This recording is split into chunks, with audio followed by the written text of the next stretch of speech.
നമസ്കാരം. നമ്മുടെ തീരക്കടലിൽ മുങ്ങിത്താണ് എൽസ-3 എന്ന കപ്പലിൻ്റെ രക്ഷാദൗത്യത്തിൻ്റെ ആദ്യത്തെ ഘട്ടം പൂർത്തിയായി. ഏതാണ്ട് 10 ദിവസം മുമ്പ് കൊല്ലം കേന്ദ്രീകരിച്ചിട്ടുള്ള മാധ്യമങ്ങളിൽ വന്ന വാർത്തയാണ് ഇതിന് അടിസ്ഥാനം. രക്ഷാദൗത്യത്തിൻ്റെ ഭാഗമായി മുങ്ങിത്താഴ്ന്നിരുന്ന എൽസ-3 കപ്പലിൽ നിന്നും ഏതാണ്ട് 367 മെട്രിക് ടൺ ഫർണസ് ഓയിലും 84 മെട്രിക് ടൺ ബങ്കർ ഓയിലും വളരെ വിജയകരമായി നീക്കം ചെയ്തു എന്നതാണ് രക്ഷാദൗത്യത്തിൻ്റെ ഏറ്റവും പുതിയ വാർത്ത. ഇതിലൊരു കാര്യം ചൂണ്ടിക്കാണിക്കാനുള്ളത്, ഈ നീക്കം ചെയ്ത ഓയിൽ, ഡീസലും എവിടെ? കൊല്ലം പോർട്ടിൽ ഇങ്ങനെ ഒരു രക്ഷാദൗത്യത്തിൻ്റെ ഭാഗമായി ശേഖരിച്ച ഡീസലും അതുപോലെ തന്നെ ഫർണസ് ഓയിലും എത്തിയിട്ടില്ല. ഇതെങ്ങോട്ട് പോയി? ഇതാർക്കും അറിയില്ല. അതുപോലെ തന്നെ ശ്രദ്ധിക്കേണ്ട ഒരു കാര്യം, കേരളത്തിൽ മാത്രമല്ല ലോക മാധ്യമ ശ്രദ്ധ പിടിച്ചുപറ്റിയ ഒരു കപ്പൽ ദുരന്തമായിരുന്നു എൽസ-3യുടേത്. അറബിക്കടലിൽ 1-2 ദിവസമെടുത്ത് ചരിഞ്ഞ് മുങ്ങിത്താഴുന്ന ഈ കപ്പലിൻ്റെ ദൃശ്യങ്ങളും വാർത്തകളും ലോകത്തുള്ള എല്ലാ മാധ്യമങ്ങളിലും, പ്രത്യേകിച്ച് ദൃശ്യമാധ്യമങ്ങളിൽ വലിയൊരു സംഭവമായിരുന്നു. എന്നാൽ ഈ മുങ്ങിത്താഴ്ന്നിരുന്ന കപ്പലിൽ നിന്നും വിജയകരമായി പുറത്തെടുത്ത സാൽവേജിൻ്റെ ഭാഗമായി, രക്ഷാദൗത്യത്തിൻ്റെ ഭാഗമായി പുറത്തെടുത്ത ബങ്കർ ഓയിലും ഫർണസ് ഓയിലും എങ്ങോട്ട് പോയി എന്ന് ആർക്കും അറിയില്ല.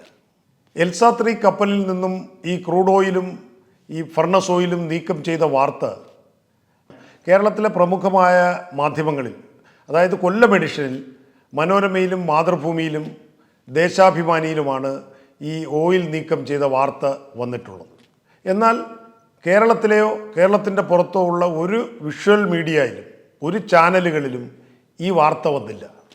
അപ്പോൾ കേരളത്തിൻ്റെ തീരക്കടലിലെ അടിത്തട്ടിൽ അമർന്നിരുന്ന എൽസ-3 എന്ന കപ്പലിൽ നിന്നും 437 മെട്രിക് ടൺ ഫർണസ് ഓയിൽ നീക്കം ചെയ്യുക എന്ന ശ്രമകരമായ രക്ഷാദൗത്യം നിർവഹിച്ചത് ഒരു മാധ്യമങ്ങൾക്കും അതിൻ്റെ വിഷ്വലുകളില്ല. അതിനെ സംബന്ധിച്ച് ഒരു അറിയിപ്പുമില്ല. അതുപോലെ തന്നെ ഈ നീക്കം ചെയ്ത ഓയിൽ കൊല്ലം പോർട്ടിലാണ് വരേണ്ടത്. അങ്ങനെ വന്നതായിട്ട് അവിടെ രേഖകളൊന്നുമില്ല. അപ്പോൾ ഈ ഓയിൽ എങ്ങോട്ട് പോയി? കടലിനും കടൽ പരിസ്ഥിതിക്കും ദൂരവ്യാപകമായ ഗുരുതരമായ പാരിസ്ഥിതിക പ്രത്യാഘാതങ്ങൾ ഉണ്ടാക്കാവുന്ന ഈ ഓയിലും ഈ ഫർണസ് ഓയിലും ഈ ബങ്കർ ഓയിലുമൊക്കെ നീക്കം ചെയ്യുക എന്ന് പറഞ്ഞാൽ അതൊരു വലിയ കാര്യമാണ്, വലിയ നേട്ടമാണ്, ഒരു വലിയ വിജയമാണ്. പക്ഷേ ഈ വിജയം മാധ്യമങ്ങൾ കൊണ്ടാടേണ്ടത് ഇങ്ങനെയാണോ? അന്നത്തെ ഒരു പത്രത്തിൽ, 3 പത്രങ്ങളിൽ ഈ വാർത്ത വന്നു. അതിലൊരു പത്രത്തിൽ പറയുന്നത് ഈ എണ്ണ ഭാഗികമായി നീക്കം ചെയ്തു എന്നാണ്. അതും 35 മീറ്റർ താഴെ ഇരിക്കുന്ന കപ്പലിൽ നിന്ന് ഈ എണ്ണ ഭാഗികമായി നീക്കം ചെയ്തു, ബാക്കി വീണ്ടും നീക്കം ചെയ്യും. അപ്പോൾ ഇതിൻ്റെയൊക്കെ അർത്ഥം എന്താണ്? അതുപോലെ തന്നെ 60 അടിയോളം താഴ്ചയിൽ, അതായത് ഈ കഴിഞ്ഞ മൺസൂണിൻ്റെ കഠിനമായ കാലാവസ്ഥയിൽ കടലിൻ്റെ അടിത്തട്ടിൽ അമർന്ന് 60 മീറ്ററിലേറെ താഴ്ചയിലേക്ക് പോയ ഈ കപ്പലിൽ നിന്നാണ് ഇത് നീക്കം ചെയ്തത്. ഇത് വളരെ നിസ്സാരമായി നീക്കം ചെയ്ത് മാറ്റാം എന്ന് പറയുന്നത് പോലെയാണ് ഈ മാധ്യമങ്ങൾ റിപ്പോർട്ട് ചെയ്തിരിക്കുന്നതും അവർക്ക് ഈ വാർത്ത ലഭിച്ചിരിക്കുന്നതും. യഥാർത്ഥത്തിൽ ഈ കപ്പൽ മുങ്ങിയതുപോലെ തന്നെ ഈ കപ്പലിൽ നിന്ന് എണ്ണ നീക്കം ചെയ്യുന്നതിൻ്റെ വിഷ്വലുകൾ മാധ്യമങ്ങൾക്ക് കിട്ടേണ്ടതല്ലേ? എന്തുകൊണ്ട് കിട്ടിയില്ല? അപ്പോൾ ഈ വാർത്ത യഥാർത്ഥത്തിൽ ഇത് എവിടെ നിന്ന് വന്നു? ഈ എണ്ണ നീക്കം ചെയ്തു? ഇതിൻ്റെ ഒരു സത്യാവസ്ഥ വെളിപ്പെടേണ്ടതുണ്ട്. അപ്പോൾ ഇത് മറ്റൊന്ന്, coast guard, marine police, coastal police, ഇവരൊക്കെ ഇതിനകത്ത് ഈ ഭാഗഭാക്കാകേണ്ടവരാണ്. ഈ ഒരു വലിയ രക്ഷാദൗത്യം നമ്മുടെ തീരക്കടലിൽ നടക്കുമ്പോൾ ഇവരൊക്കെ ഇതിനകത്ത് ഭാഗഭാക്കാകേണ്ടവരാണ്. പക്ഷേ ഇവരാരും ഇത് അറിഞ്ഞിട്ടില്ല. ഇത്രയും വലിയൊരു സാൽവേജ് ഓപ്പറേഷൻ നടന്നത് ആരും അറിഞ്ഞിട്ടില്ല. അതുപോലെ തന്നെ ഈ കേരളത്തിൻ്റെ ആലപ്പുഴ, കൊല്ലം, തിരുവനന്തപുരം തീരമേഖലയിൽ നിന്ന് ഈ ഫിഷ് ബാങ്ക് ഉൾപ്പെടുന്ന ഈ പ്രദേശത്ത് ആയിരക്കണക്കിന് യാനങ്ങൾ മത്സ്യബന്ധനം നടത്തുന്ന ഒരു മേഖലയാണ്. എന്നാൽ അതിൻ്റെ എത്രയോ ചുറ്റളവിൽ ഈ ഒരു രക്ഷാദൗത്യം നടക്കുമ്പോൾ ഇങ്ങനെ നടക്കുന്നു, അങ്ങോട്ട് ചെല്ലരുത്, അല്ലെങ്കിൽ അതിൻ്റെ പരിസരത്തേക്ക് പോകരുത്, അങ്ങനത്തെ യാതൊരു നിർദ്ദേശങ്ങളും ഈ സമയങ്ങളിലോ ഈ കാലയളവിലോ കിട്ടിയതായിട്ട് ഒരറിവുമില്ല. അപ്പോൾ അവരാരുടെയും ശ്രദ്ധയിൽ ഇക്കാര്യം പെട്ടിട്ടുമില്ല.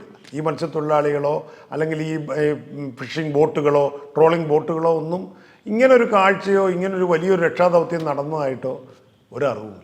രക്ഷാദൗത്യത്തിന് ചുക്കാൻ പിടിച്ച DSC സതേൺ നോവ, മൊണാർക്ക് എന്ന് പറഞ്ഞ 2 കപ്പലുകൾ ഈ 437.1 മെട്രിക് ടൺ ഫർണസ് ഓയിൽ അത് ശേഖരിക്കുവാൻ ഈ കപ്പലിനാകുമോ? അതിനുള്ള സംവിധാനങ്ങളുണ്ടോ?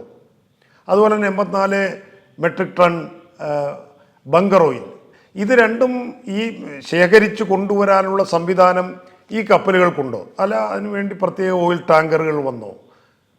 ഇതിനെ അനുഗമിക്കുന്ന സഹായത്തിനായി 2 ടഗ്ഗുകൾ ഉണ്ടായിരുന്നു.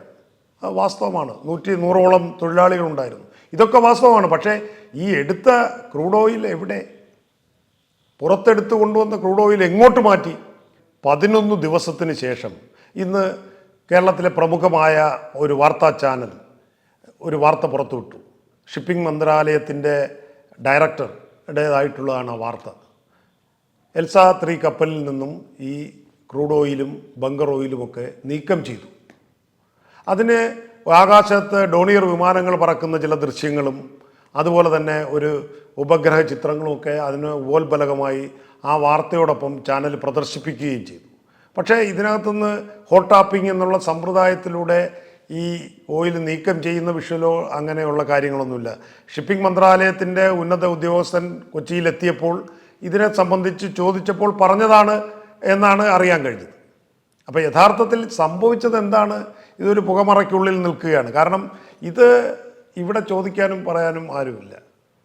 കാരണം ഇതിനൊരു വലിയ നഷ്ടപരിഹാരം കിട്ടേണ്ടതുണ്ട്.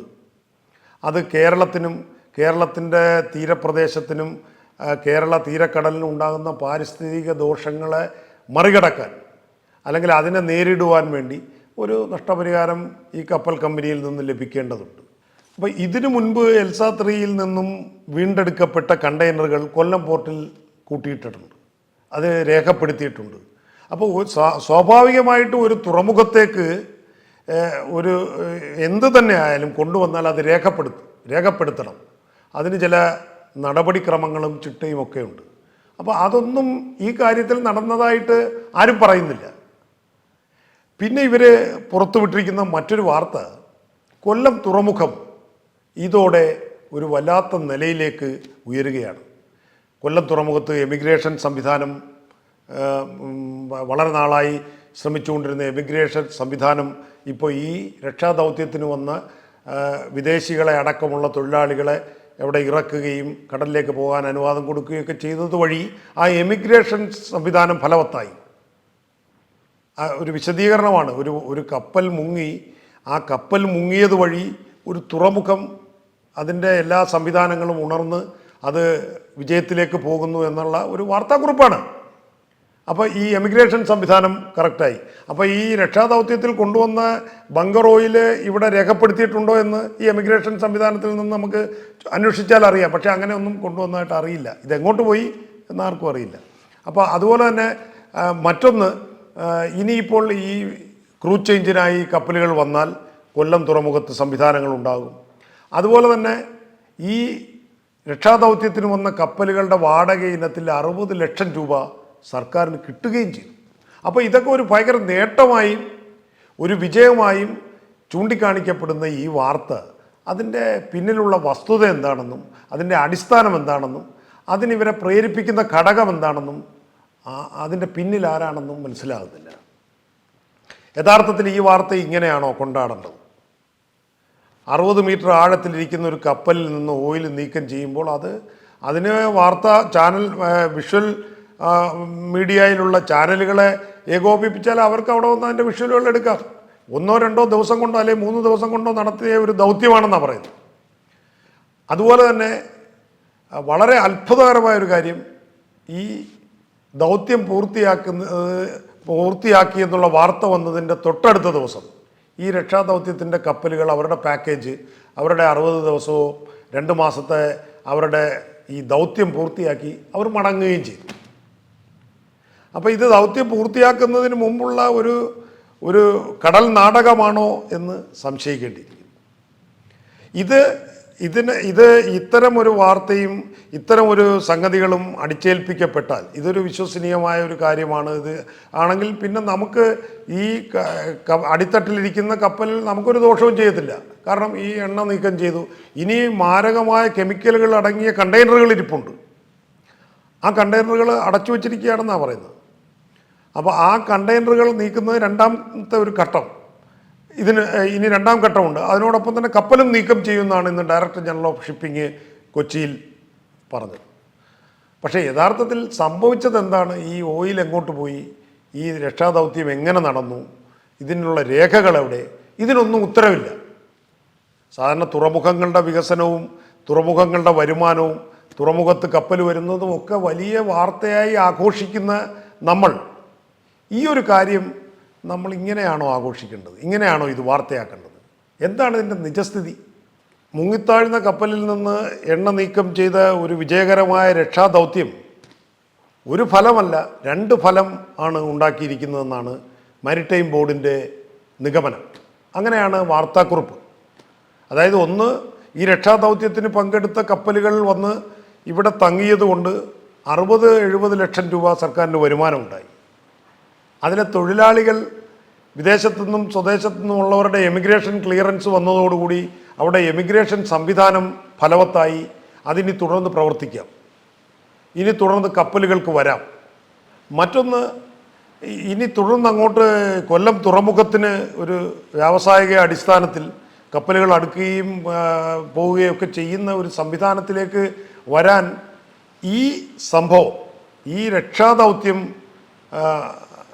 പ്രയോജനപ്പെട്ടു എന്നാണ് മാരിടൈം ബോർഡിൻ്റെ ഒരു വാർത്ത, അവരുടെ വിശദീകരണം. അപ്പോൾ ഒരു കപ്പൽ മുങ്ങിയിട്ട് വേണം ഒരു തുറമുഖം രക്ഷപ്പെടാൻ.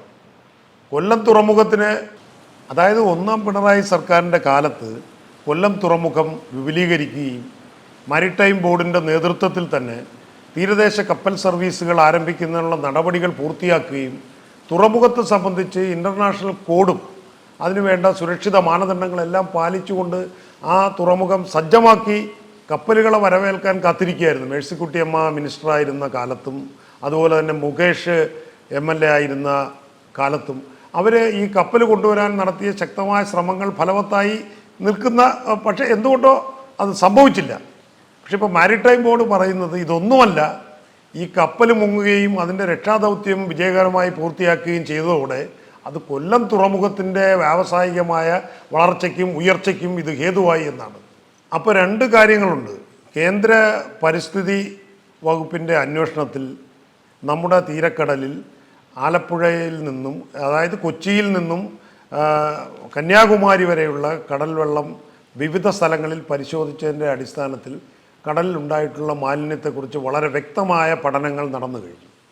അപ്പോൾ അതിൻ്റെ അടിസ്ഥാനത്തിൽ ഈ കപ്പലിലടങ്ങിയിരിക്കുന്ന കെമിക്കലുകൾ നീക്കം ചെയ്യേണ്ടത് ആവശ്യമാണ്.